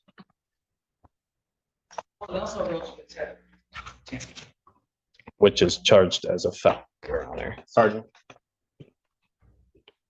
Ms. McDuffie apprised the court that there is a tether tamper, which gave rise to the bond violation. He has been charged with a felony for tether tampering, so I think at this time He has been? He has, yes, Your Honor. That's the new one. There is an error on the complaint. We are having that amended. It should be a general tamper versus the category that's listed. Yeah, this is wrong. Okay. All right. So we would just ask to continue our plea of mute and continue these cases to the competency hearing on. So is he just going to remain in custody? Your Honor, he's working with a social worker. We are asking, or between now and October 30th, we are hoping to file a written motion. I think something substantive that gives the court a better idea. What's the objection in releasing? I mean, the thing is that as I understand the cut on the tether, he cut the tether, but he didn't go anywhere. Or I'm saying, yeah, worse, he cut the tether. I'm not. But he didn't go anywhere. He was right there when they went to go get him. That's my understanding as well, Your Honor. If the court would consider it, then I'd ask that he be released back to home confinement. Response? Your Honor, obviously we had an extended conversation about this at bench, at the last hearing. I don't have any objection to him remaining on the conditions that he was on prior to this incident. I'm concerned that, given that we have this incident, I don't know how sufficient that's gonna be, but I'm fine with him returning to home confinement for previous terms.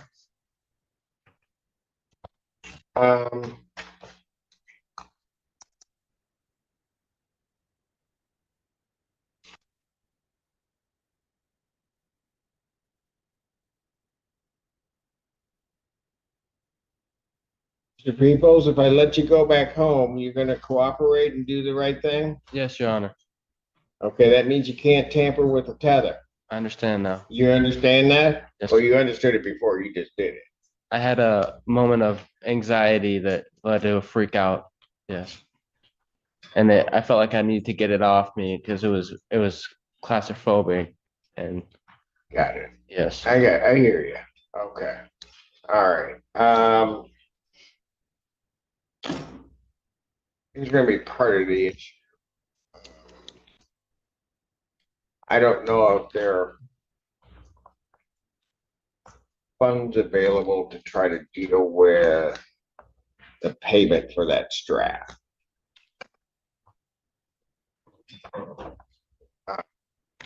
Do you know family-wise whether that's available?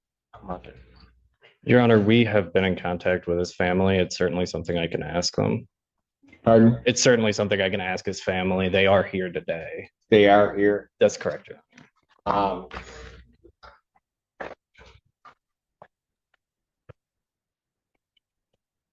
Council approach.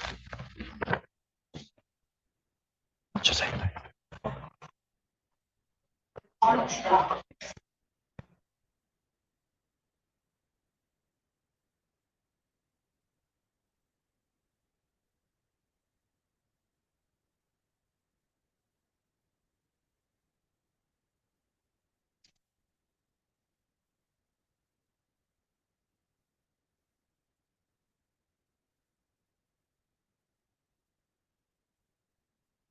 Yes. Over there on the bond that they're paying $175.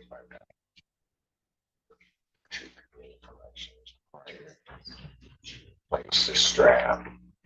And I just need a bond, the blue form, reinstating his previous bond with condition.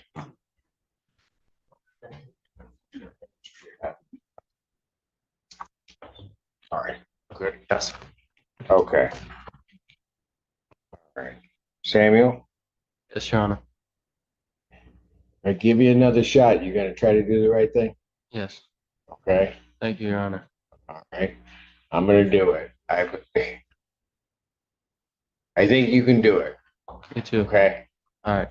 Yeah. Thank you. So what's gonna have to happen is somebody's got to pay money for the strap that got damaged on your tether.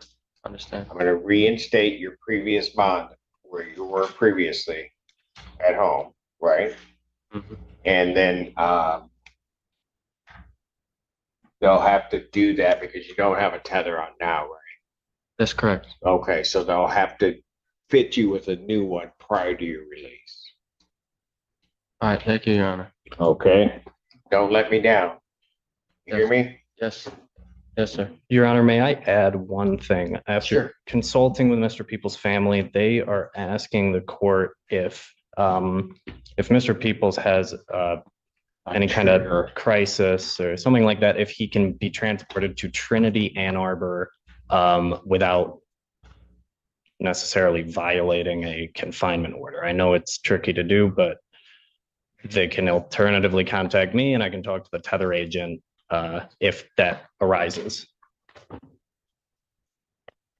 Response. We addressed this, I think, at the last hearing. If Mr. Peoples needed to get seek help at the hospital, that wasn't going to be an issue regardless. He would just they would simply need to notify community corrections of what happened and where they are. And if there were any sorts of deviances from the home confinement zone, I think that was the plan, which was to immediately notify community corrections office. So that the court would be apprised of what was happening. But the tether conditions, I believe, want to remain the same. Actually, what happened last time was Mr. The public defender came up on our Mr. People's behalf with a communication from CMH and a request, I believe, from his family that they're aware of certain triggering events for Mr. Peoples. That on those triggering events arising, what they were looking for was some leeway from the court to allow them to take what action, not necessarily, I mean, if they had to go to Trinity, that's fine, that's a medical thing at that point. But from what I understood and what was explained to the court, sometimes it may just be a walk, just to kind of bring him back and to do whatever. I mean, I'm not using medical terms, but yeah, I think you get what I meant. My understanding is, as we were looking at that, is the people were absolutely not in agreement with that. That's not correct, Ron. The request. Well, that's what you said. The request for. That's what you said at the bench. If you're telling me I'm wrong, then you better be clear, Jaden, right now. I will be clear right now, Your Honor. What I said was no to the request for a tracking tether, not for home confinement. That's what I disagreed with. When he asked whether or not they could leave, you objected vehemently, which is why I came to the decision that what I was going to do was I was told Mr. And I made it very clear, we'll bring him in here, because what I told him very clearly is, fine, you can ask for permission, but maybe we're just in a situation to ask for forgiveness. Let the family do what they need to do. That's what you said. That was your objection. I'm not disagreeing with that part. The request is for a tracking tether change. Stop talking.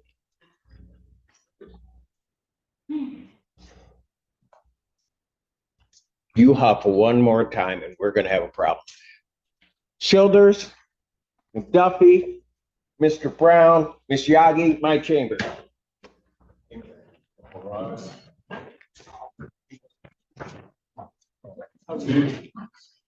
Yeah. It's got African.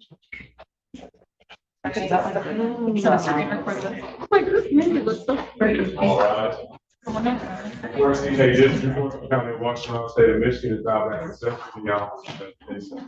the You may be seated. Are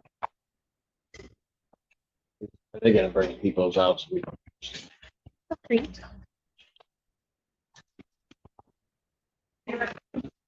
Peoples.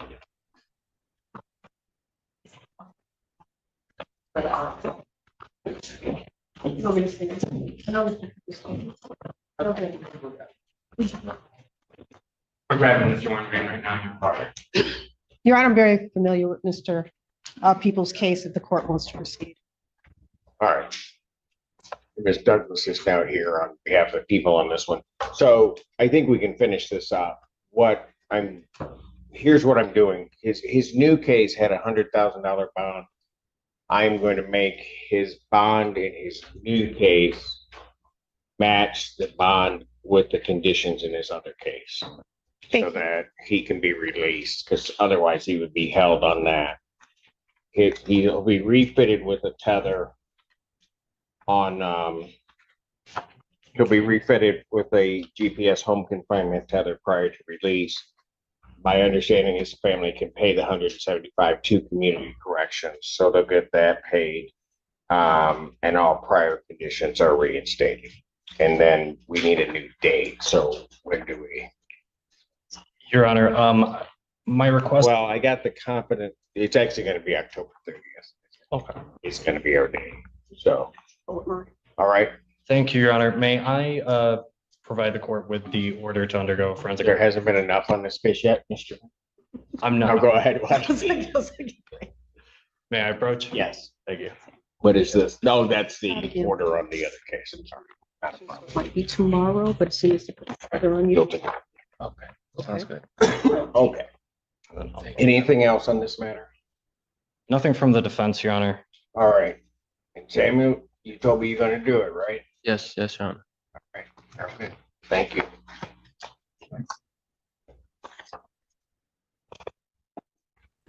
And where are we on this case, folks? Your Honor, we've had a few hearings on this. The court had set this for a trial at this point based on the affirmative defenses that were asserted in the matter. I believe there's no triable issue. If you look at the answer filed by Ms. Kingley in the matter, she admits to the non-payment of rent. She admits to the fact that there are damages to the unit. The court is aware there were police reports filed and attached with the complaint that the damages were the result of the defendant herself breaking the windows, refusing access. The landlord is now going to be outside of the certificate of occupancy that was issued because repairs can't be made. They can't get access to the property. It continues to deteriorate. As a result, there's a broken window, broken doors on the interior, broken doors on the exterior. We filed a notice to have this terminated as a result of the health and safety hazard as well as the non-payment of rent, and we'd be asking for a judgment at this time. Response. I have it prepared here. I will pull it up. Okay, this was what I received from attorney with the legal aid, Tracy Jensen. And there are several issues at hand, including procedural defenses. In regards to my written statement and the statements made by Attorney Babnick, the property is not damaged. The pictures that the landlord included, I have countered and included pictures of the house in its current condition. The house was inspected by the Ypsilanti Building Code, Miss Jamaica Berry, in October. In October, I also filed a formal complaint with the city of Ypsilanti through the C-Click Fix notification system, a governmental agency, of the issues with the habitability of the home. I have filed a case with the Fair Housing Administration. There are many things that we could focus on. I would like to focus on the fact that I was denied a disabled parking spot. And according to Michigan Legislature Section 600, and that is 600.5720, says that if it's an alleged termination was intended primarily as a penalty for the defendant's attempt to secure or enforce rights under the lease or agreement or under laws of state, governmental subdivision, or United States, they denied my handicap parking. I filed several complaints at the city level, and I'm defending myself here. The alleged termination, Part B, was intended primarily as a penalty for the defendant's complaint to the governmental authority with a report of the plaintiff's violation of a health or safety code or ordinance. The allegations made by the landlord, I wanted to bring in a third-party perspective. So I contacted the Ypsilanti Building Code Department. Ms. Jamaica came out and did an inspection and found 12 violations on the landlord's, at the landlord's responsibility. In regards to the statement by Attorney Babnick that they have not been allowed to access the unit, that is so false. Her husband, Mitch Carrick, busted down the door, and I was not able to secure the unit. This isn't the time for me to receive. I think there are tribal issues, and I can. Thank you. Yes, That's sir. all you needed to tell me. And when I look at that, then what I'm going to do is I'm going to do two things today. I'm going to set it for a final settlement conference on this. We'll hash out specifically what issues are going to be litigated. The parties are going to need to be ready to go to trial when I set the trial date thereafter. All right. I'm also going to order regarding escrow, and I'm just going to say this to you, Ms. Kingsley, that you coming into court and posting escrow in $1 bills, this court views as just harassing my clerks and making my clerks go through that process. It is something that I'm not going to tolerate. There is no reason why you have to bring single dollar bills in. You did that when you paid the $111.11. You also did that when you paid $444.44, which my clerks had to count out. You also did that when you paid today the $666.66. So on my own motion, I'm going to order that as you post escrow, that you may only post escrow in denominations of US currency, not less than $10 bills. It is further ordered that from you on this case, because of your abuse of the process, and my clerk's office are ordered that they are ordered to accept no $1 or $5 denominations of US currency for you for the purposes of escrow. And I have signed that order. We will present that to both parties. See everybody on March 19th. Quickly, can the court, I mean, what's the registry of the court as far as the escrow? There is a $111.11 posted by our records. It was posted on January 8th, 2024. On January 10th, 2024, there was posted $780. On January 22nd, 2024, there was posted $1.11. On February 5th, 2024, there was posted $444.44. And I think today, correct? Yes. Today, there was posted $666.66.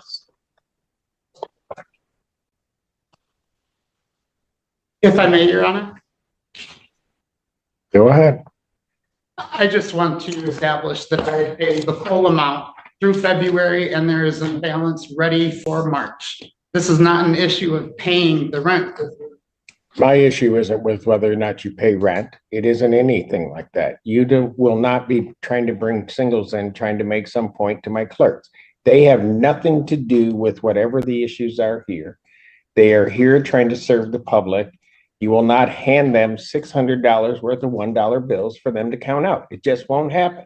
And I've issued that order. Would you like any response to that, or we can just move forward? You can make whatever response you want. I'm just telling you, don't bring any singles in here trying to post escrow. Don't bring any $5 bills trying to post escrow. $10 or higher. Understood. That's it. Going forward, Your Honor. Is there an adjourned date, Your Honor? I'm sorry, I didn't hear. March 19th, 2024, 9 a.m. in person. Your Honor, if I may continue, Thank you, Your Honor. if I may. Go ahead. Right, so I did confirm with the clerk that all US accepted. Policy does not. No longer on this case. That is my order. Thank you. I'm done. We are done. Thank you, Your Honor. I understand. March 19th at what time? 9 a.m. Thank you, Your Honor. Have a wonderful afternoon. I will do. You do the same. I will do my best. I am grateful. How are you, sir? What's your name? Harold. Emily didn't want your case called either. Yeah. No, I don't know. I don't know what that's about. I don't know what you did to her.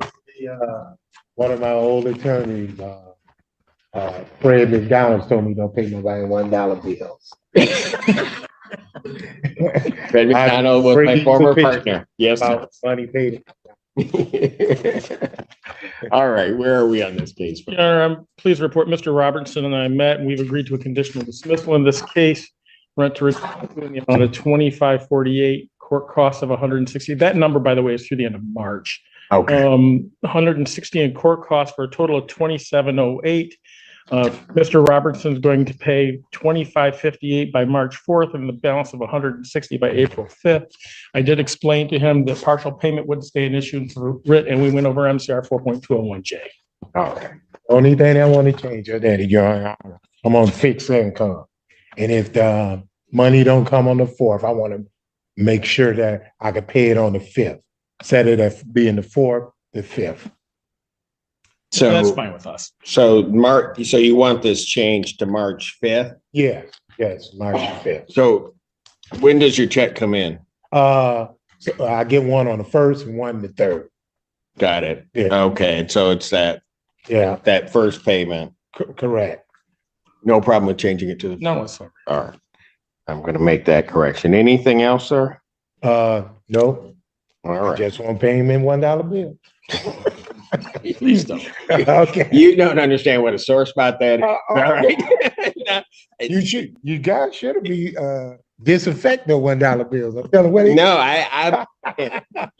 I mean, I didn't have to count it. So Okay. Oh, I had a whole lot of people telling me they did. okay. So, all right. So, sir, any other questions you have regarding No, this? and that last payment for the 160 supposed to be when? Yeah, that's April 5th, April 4, which will be that 5, Friday. or Yeah, 1. so it's March 5th and April 5th. Okay. So it's 160. Okay. All right, you had 3 business days to think about this from the date of my signing.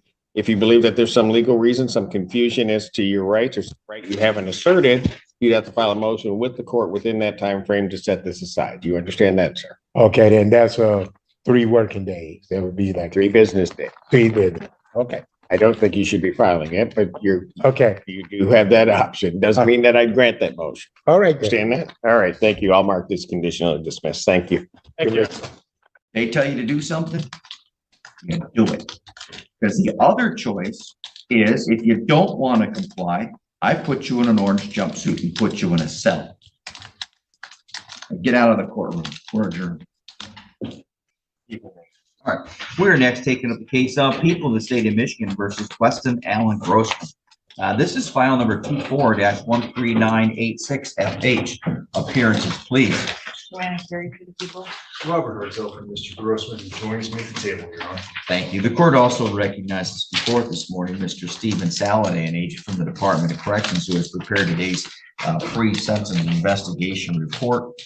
We are here today for sentencing on a plea that was taken and accepted on January 24th to a count of attempt assault with intent to do great bodily harm less than murder or strangulation. One moment. Okay, I did not make any notes. I know I reviewed it. Let's see if anybody had any corrections. Ms. Carey? No corrections. Mr. Hartel? Just very small ones, Your Honor. On CFJ 284, page 1, on the second paragraph, where it says my client's 21 years old, he's 20 years old. All right. And where it says he denies paternity to any children, he actually does have a newborn son, just so the court's aware. All right, cool. Let's take a look here because there should be a CFJ section, or I'm sorry, page. Family one. Page 4. All right, there we go. Thank you.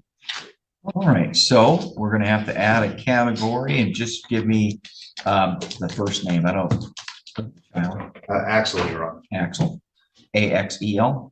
Yes, Your Honor. Copy that. So we'll put that down, son. I guess we'll put down how old, a month? Would you say? He turned 8 months on this. Oh, okay. But all right, so whatever number you can put in there. Does he live locally? Oh, yeah, he lives with his parents.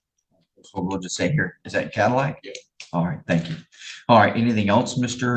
Martell? No, thank you. Allocution then, sir. Yes, Your Honor. We would ask the courts to grant my client the Home Youthful Training Act. I do believe that would be appropriate. He is very motivated to be a good, upstanding citizen, both for his son and for himself. He's been working on improving his mental health, as the court no doubt remembers from the allocution when he gives the factual basis. He in no way tried making an excuse, but the explanation was a bit of a crime of passion. In retrospect, he wishes he would have calmed down, taken a few breaths, did things differently. He does definitely not want to have a torn relationship in the fashion where the mother of his child will have bad relations and things like that. However, I do believe with the proper training, he can be an upstanding member of society. He wants to complete his GED. He's advised me that although he enjoys his current job, he's getting a better one in the near future at an RV shop where he's going to be upscaling but of the same skill set, cleaning larger vehicles, making a little bit more money, a little bit closer to home. He's advised me he's going to start volunteering at the Goodwill, getting some community service going in that fashion. And hopefully we can get the GPS tether off him as part of probation, but even if not, he has every desire to obey that as well. I'm really quite proud of him, Your Honor. I know he could have had things go way worse with the type of factual basis that went down. This could have easily, extra few ounces of pressure been much, much worse. And he's had a lot of time to think about that. And I want the court to know that he has definitely thought about that. Thank you. Thank you. Ms. Carey, I'm sorry. I should have asked this question. Is there a victim impact statement intended? I don't see a victim coordinator here. No. All right, thank you. All right, Ms. Carey? Well, Your Honor, I'm gonna ask the court to follow the recommendation. I am just gonna, and I was feeling good about it until the bond violation paperwork came in. So. Oh, I'm sorry. We also have to set today for a show cause, right? Correct. That's why Ms. Mansky is here. I forgot. Yeah, for unauthorized stops while on tether, and then his attitude toward the correction staff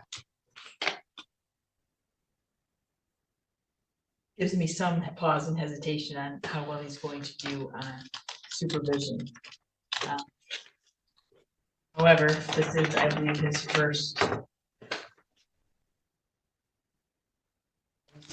adult criminal. It looked like his only. I think it's his only entry. His only entry.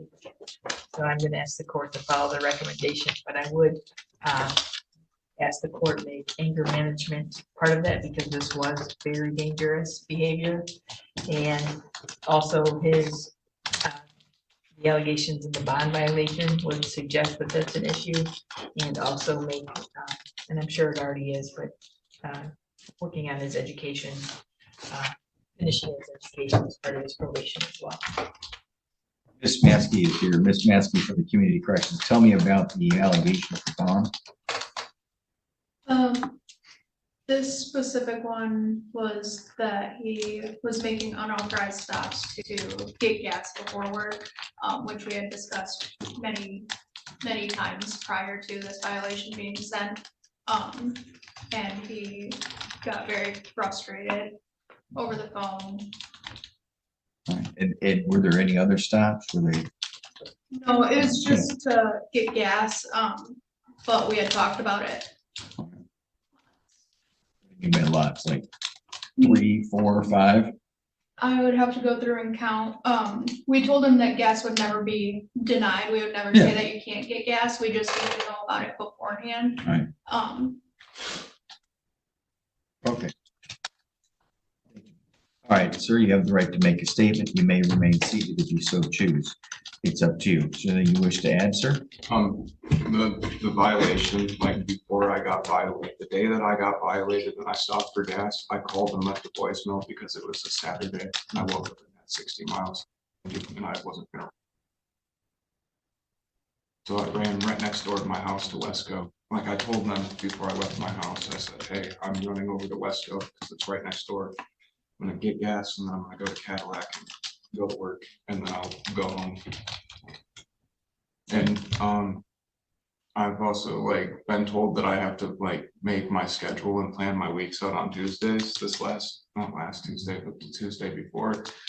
I got a hold of them to like plan my stuff out and they didn't get a hold of me that day. They got a hold of me Wednesday telling me that I had to get a hold of them on Tuesdays when I did. Corrections has just been jerking me around for the last 2 months. I've been trying to pay my stuff. I have lapsed payments on my tether. I've been trying to get community service. They denied me community service until this last time when I got mad on the phone because my manager asked me to buy him a Red Bull at the gas station next door. And he gave me $3.50, so I bought him a Red Bull. And Red Bulls were 2 for $5, so I got myself a Red Bull because it was like $1. I did that, and then they denied me community service over and over again because I bought Red Bull.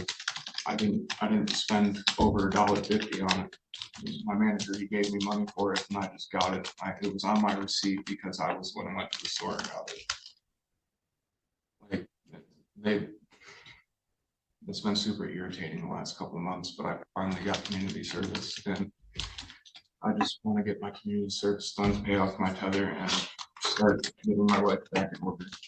Because community corrections makes it so much harder to do anything. Like, it's just. What about the offense? Like, do you have any statement to make regarding the offense?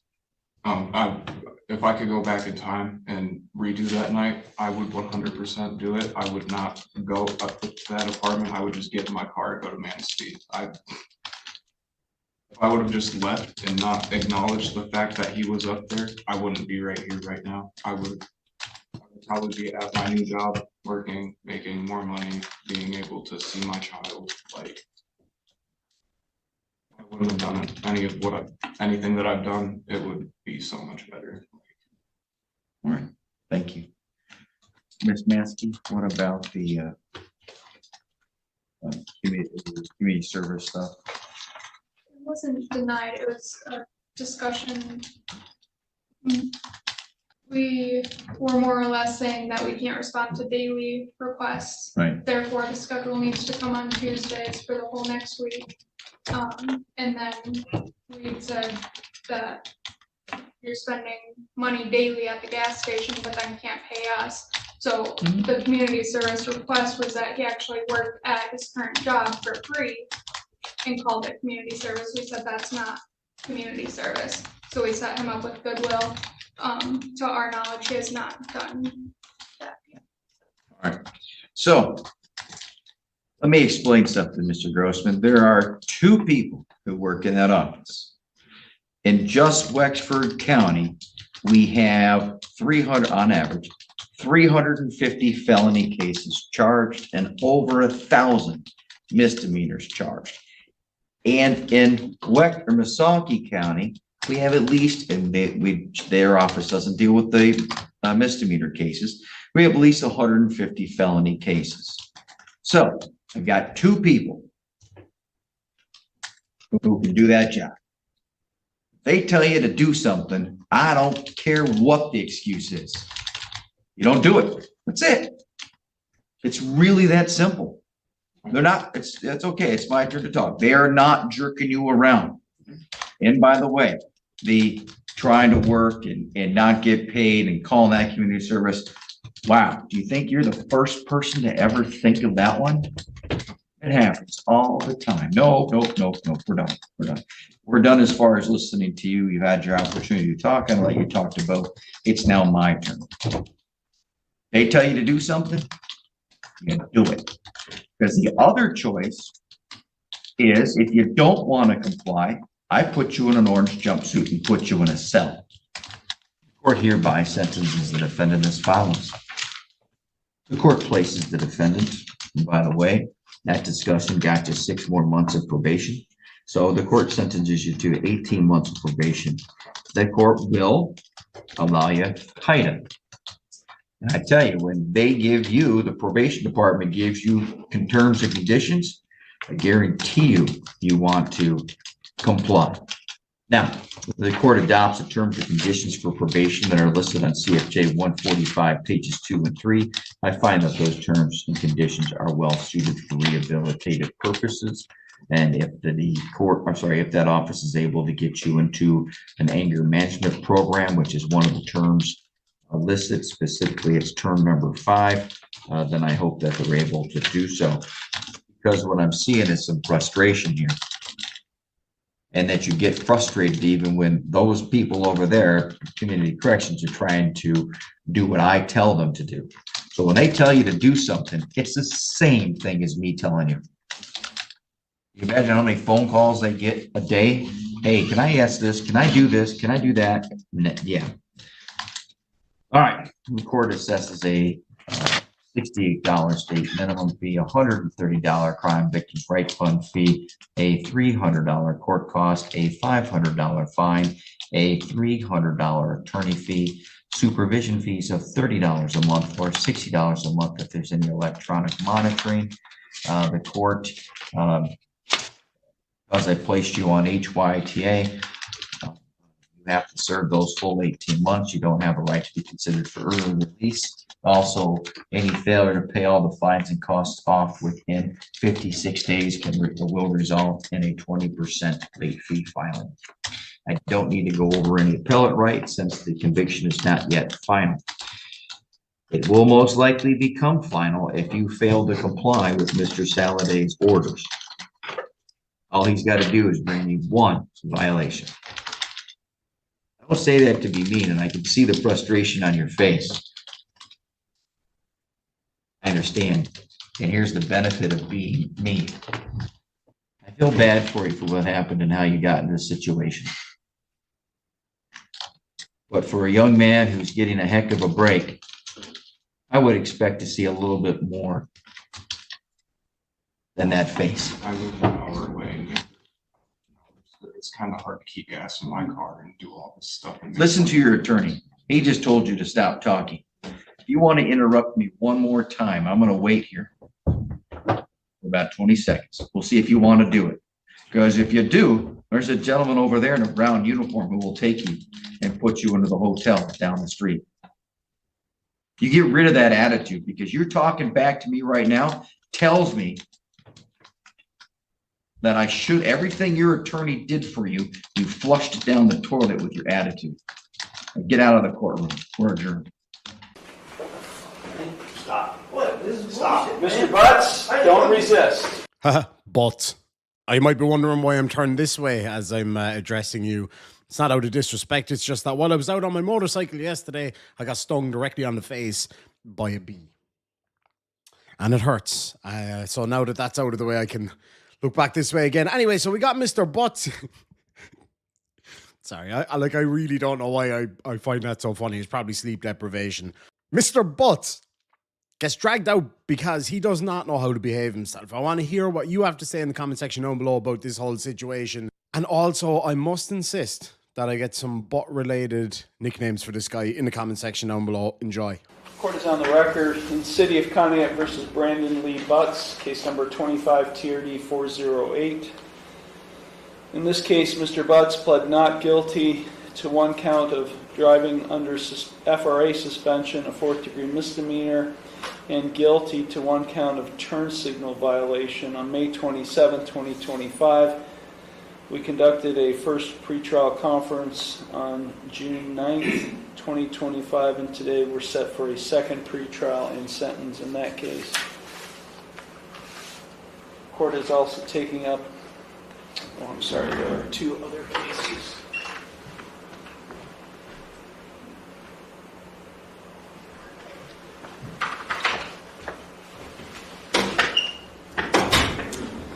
State of Ohio and City of Contempt versus Brandon Butts, case numbers 24 TRD 773 and 22 TRD 540.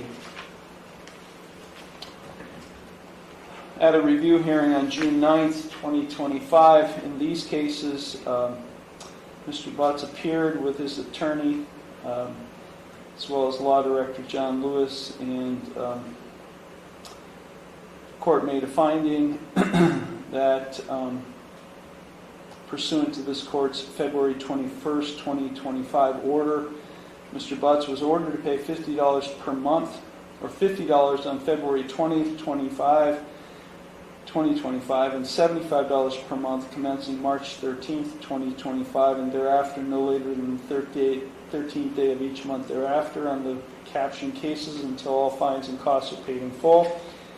He was also ordered to successfully complete 50 hours of community work service no later than May 15th, 2025 in case number 24 TRD 773.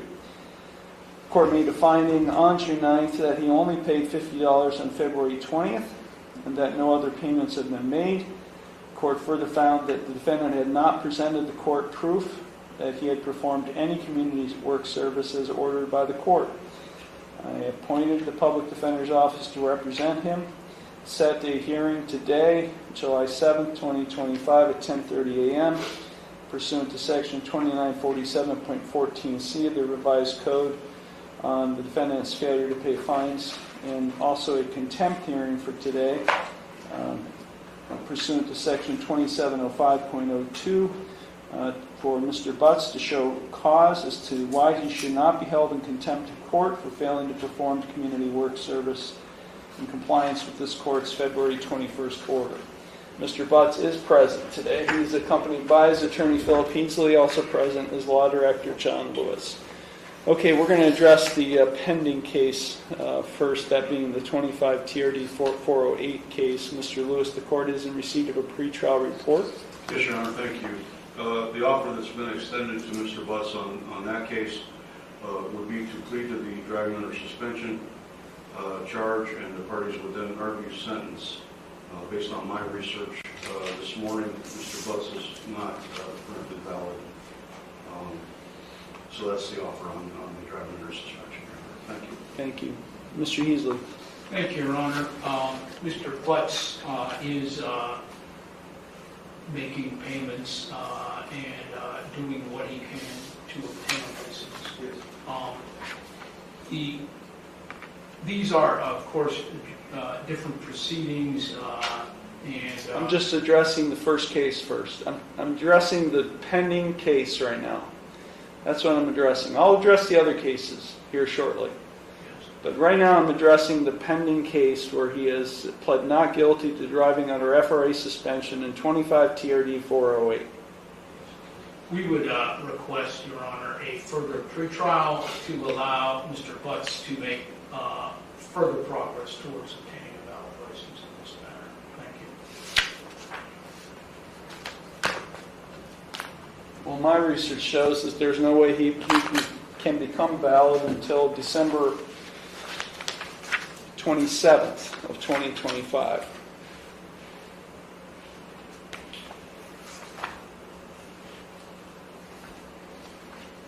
So I'm not scheduling this beyond that date. I'm not going to do that. This case is going to be held on the short track. I will grant your request for a final pretrial conference that will take place in roughly 30 days from today.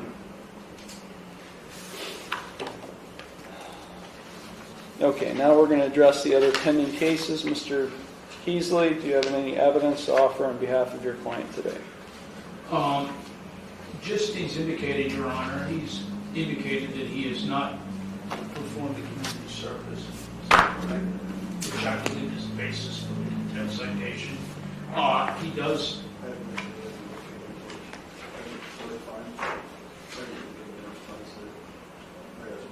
He indicates that he does have money to pay towards fines and costs, Your Honor. He told me that he has possible employment at the Love's truck stop. Is that correct? And the other case, Your Honor, that this is a first pretrial on that one, we would request to be held in conjunction with the one that has been granted within a short date, a further pretrial, and hopefully either resolve these or conclusively set it for a trial, Your Honor. He's aware of the community service obligation. Are you planning on doing that? How?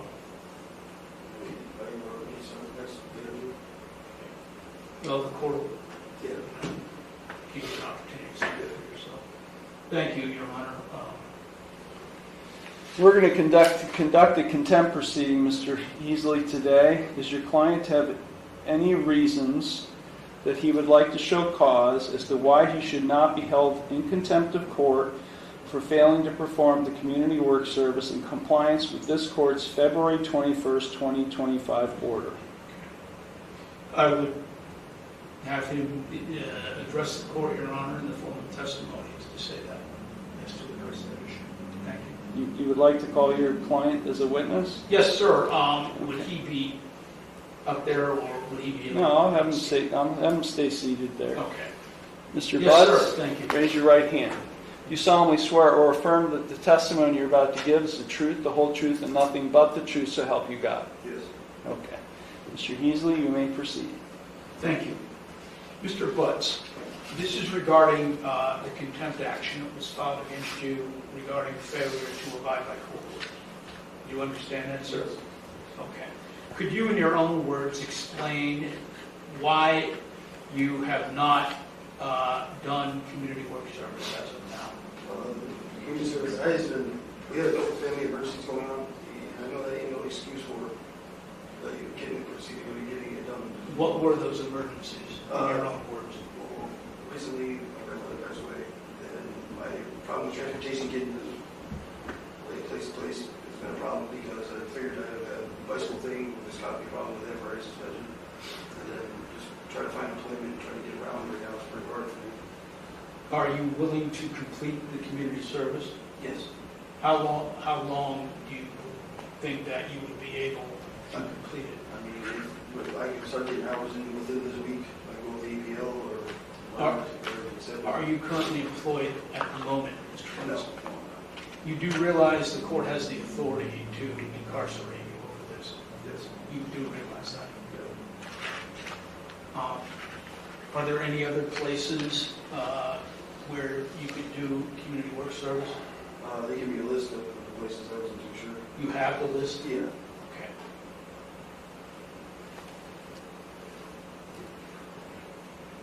Okay. You mentioned your grandmother's death from transportation issues. Were there any other reasons why you could not get this done? Are you in good physical health, Mr. Butts? Yes. Okay. Nothing further from Mr. Butts, Your Honor. Thank you. Do you have any questions, Mr. Lewis? I don't have any questions, Your Honor. Thank you. I want to know, I ordered you to do this by January 31st. I ordered it in on November 12th, so I gave you 60 plus days, more like 75 days to do community work service. So here we are, July 7th, almost 8 months since my original order for you to do community work service, and you produced no evidence of any community work service. Is that true, Mr. Butts? And your reasons is that your grandmother passed away and you have no transportation. Those are your only reasons. Well, yes, the transportation was the main thing, because due with like everything that I thought was legal enough to drive on the roads, under like there's nothing in Ohio State or anything that shows the bicycle and stuff. So that's why I've been trying to get back and forth on bicycle until I got pulled over on that. And that caused me another problem. So basically, since that bicycle incident, there's been problems getting anywhere. I haven't had really any transportation way to get around. So did you ever think about reaching out to the court to at least provide the court any kind of notice that you cannot perform community work service before the court had to conduct a hearing on this? No, because I can honestly tell you no, because every time I ever try to reach out for some type of sort of help, I usually get to the wrong end of the stick. Yeah, stop playing victim to me, Mr. Butts. Yeah, you are. No, I always get the wrong end of the stick. I don't, when people sit in that chair, the last thing I want to hear is them playing victim. I'm not trying to play victim. Yes, you are. I Now, why don't you have a license? Because I owe so much on my... Right. Whose fault is that? Well, I thought undercut... Whose fault is that? That's my fault, but I'm... Okay, right. Take him into custody. You're in contempt of court. You're in contempt of court for not doing your community work service when you're supposed to do it. And you know what? I'm going to have you drug tested. You are subject to drug testing. We'll reschedule this hearing next week. Stop. What? This is stop. Mr. Butts, don't resist, or I'll push the buzzer and the police department will come running up here. You know, I'll never understand these guys who get every opportunity to do things in a way that's, essentially easier for them, easier than jail or any of these other kind of things. This judge is just as frustrated with this guy as I think all of you are going to be when you see it here. Check it out and let me know what you think. Yeah, it's that guy. It's that judge that just goes absolutely nuclear. In State of Ohio versus Marcus Braven. Court is on the record in State of Ohio versus Marcus Braven. Case number 24 CRB 394. On December 30th, 2024, Mr. Braden was convicted of one count of attempted breaking and entering, a first-degree misdemeanor. As part of the sentence, I suspended 180 days in jail. I placed Mr. Braden on 2 years of supervised community control, ordered him to perform 100 hours of community work service to be completed no later than June 30th, 2025. I imposed a $500 fine plus court costs to be paid no later than June 30th, 2025. I ordered the defendant to make restitution to the County at Elks Club in the sum of $401, and that restitution was to be completely paid at the County Municipal Court no later than June 30th, 2025. I ordered that he submit to a comprehensive diagnostic assessment at the Community Counseling Center for substance abuse and mental health purposes within 15 days to comply with any recommended course of treatment and execute any necessary releases. He was ordered to stay drug and alcohol free for 2 years. He was ordered to remain off the premises at the Connie Elks Lodge. He was ordered to obtain and maintain employment.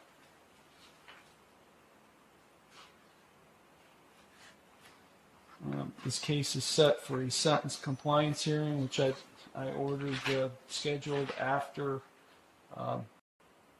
the June 30th deadlines that I've imposed as part of my sentence. Mr. Braden is present. He is without counsel. Also present is probation officer Sean Benoit.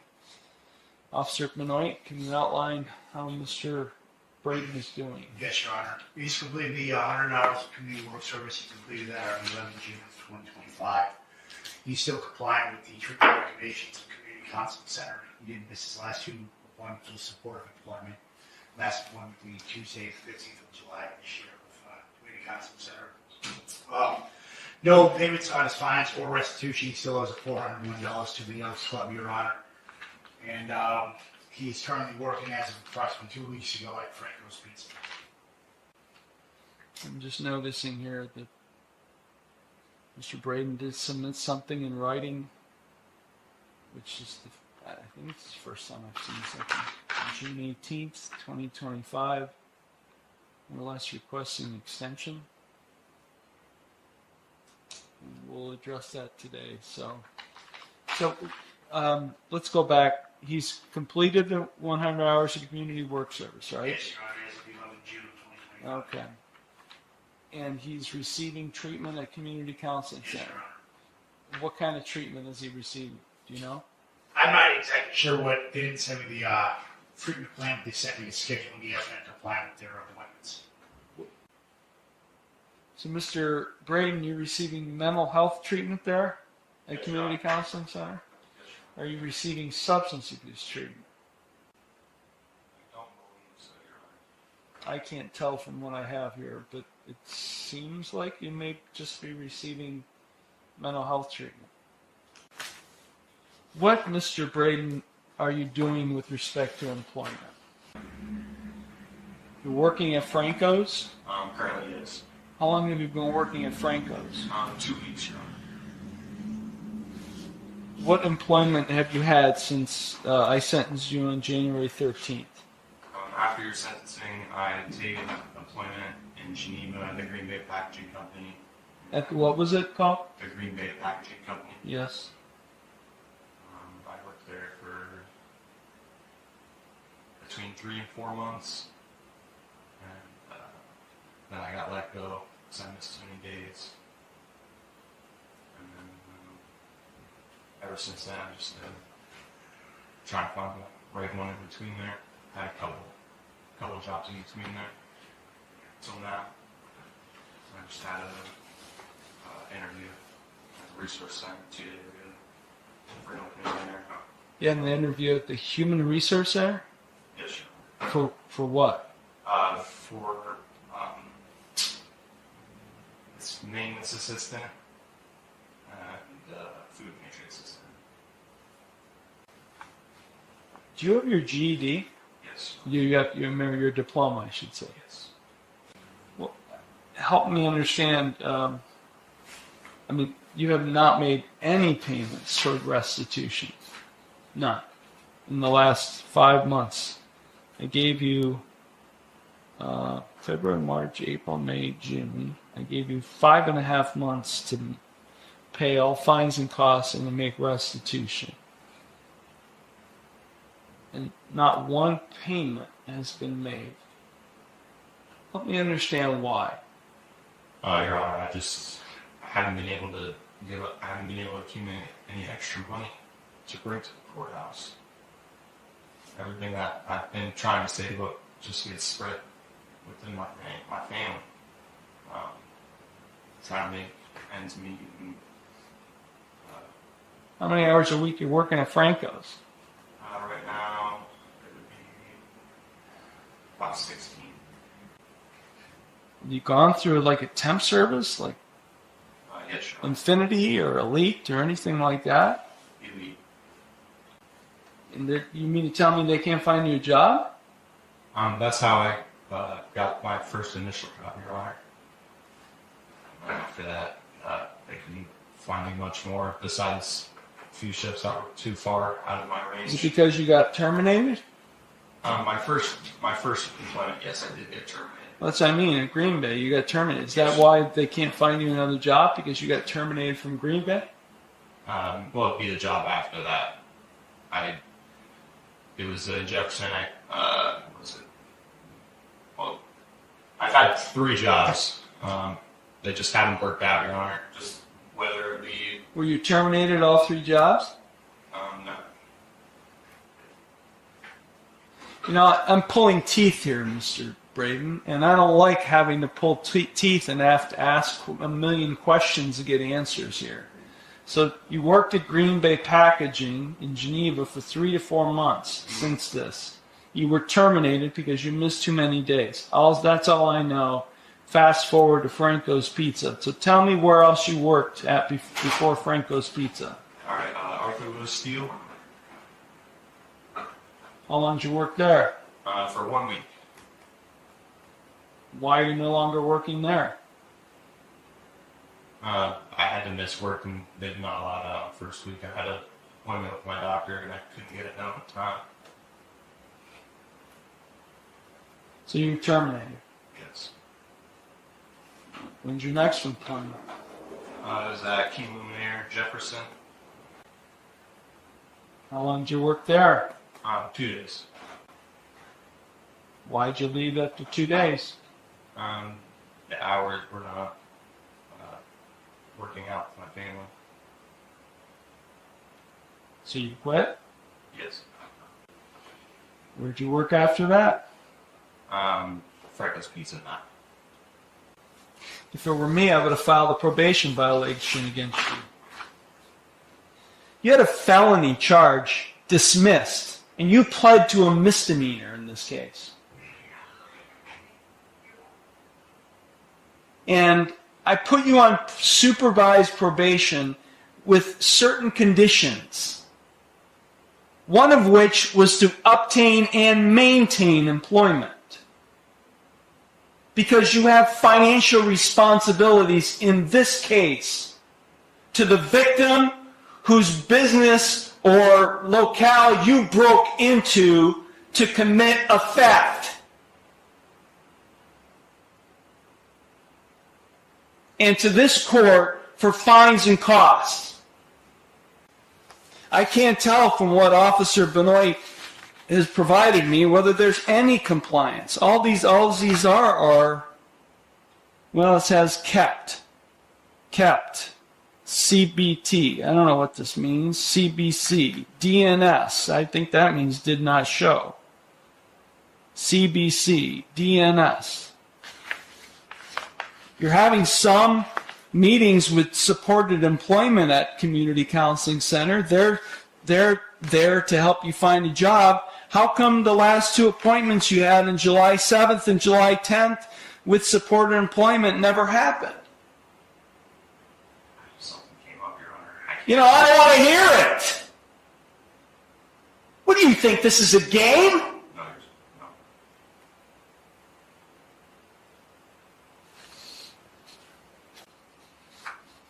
Who's helping you find a job now? Elite? Infinity?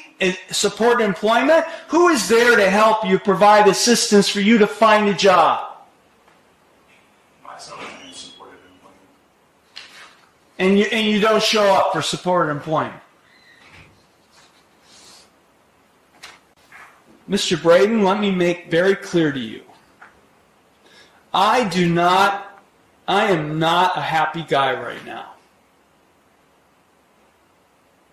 You think you would have come here at your 6-month point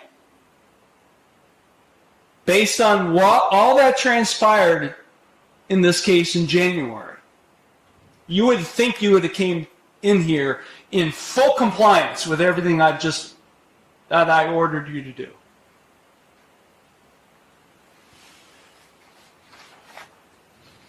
And I'm not happy because it's not happening.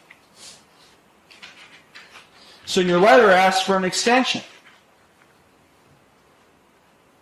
What kind of extension do you want me to give you? I was looking for another 6 months, Your Honor. Has he been coming to appointments? Yes, Your Honor. See, you did all community service, the County Human Resource Center. Probably one good thing for you. So you did all that. Why are you missing work that led you to be terminated at Green Bay? My daughter, she had an extensive stay in Nikki. When was she born? On April 10th. And what about Arthur Lewis Steele? You were there for a week. You missed work because you had to be at a mental health appointment? Yes, Your Honor.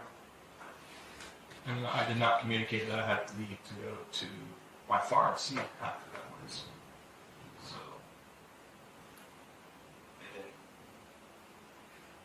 they didn't like that. And then at King Luminaire, you just didn't like the hours and you walked off the job after 2 days.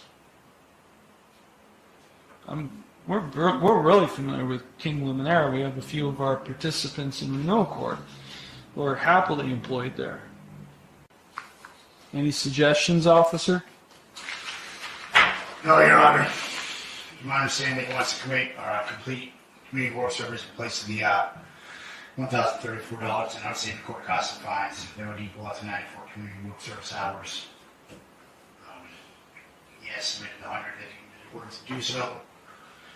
Just the financial issues that he's facing due to his lack of employment. Are you requesting to be able to perform community work service in lieu of your fines and costs? Yes, Your Honor. Well, that request, as required by law, is granted. Thank you, Your Honor. But you have to pay restitution. You have to pay that. You can't do community work service in lieu of restitution. I'm ordering you to pay restitution in full by the end of September. September 30th. You have to pay the County Elks Club through this court $401 by the end of September. I will give you until November 26th to perform community work service in lieu of fines and costs in this case. We're going to set a compliance hearing early December. And the obtain and maintain employment stays in effect. You must be employed. And you must, and look, I'm not being critical of Franco's Pizza, but a 16-hour-a-week job is not employment. I'm talking about full-time, gainful employment. Yes, Your Honor. So that's what I'm talking about. You must be employed by the time of the sentence compliance hearing. Fully employed. Did you understand everything I just told you? Yes, Your Honor. All of the other conditions, and I really want more information from Community Counseling Center on whether he's being urine drug screened and what's going on with these. Anything further, officer? No, Your Honor. Okay, Mr. Braden, you'll go to the clerk's window.